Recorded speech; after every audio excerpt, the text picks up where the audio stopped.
प्रिय प्रभुंक पिला माने भाई भौणी माने समस्त को मोर आंतरिक नमस्कार। प्रभुंक नाम रे आज मु एक नूतन वाक्य धरी आसी अछि।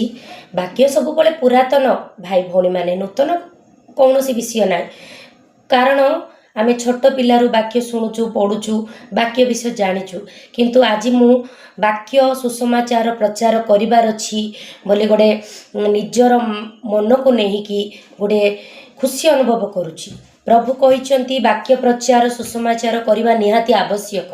प्रभु सबु क्रिस्टियन जीवन रे भी यह निश्चिंत आवश्यक अटे। आज मो भाई भौणी माने तुम मानकु आज बाइबल रो विषय नहीं कि आज वाक्य कहिया चाहूँगी, जहाँकि आमर जीभ को ये सबू अंग प्रत्यंग भितरे आमर शरीर भितरे ए जीव्य जो प्रकार कार्य करे ताहा मृदु वाक्य सह कोप को कमाई पारे, ताहा छोट विषय को बड़ करी प्रलय झगड़ा भी करि पारे।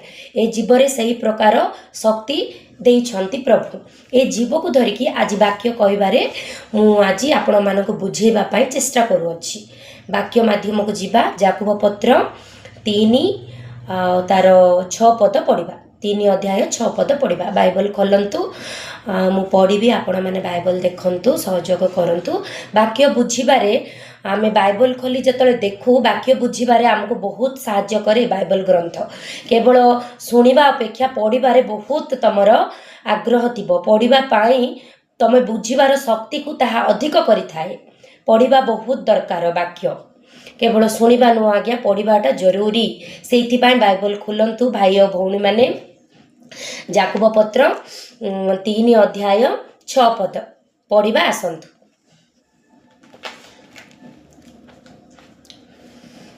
जिभ्या मध्य अग्नि स्वरूप।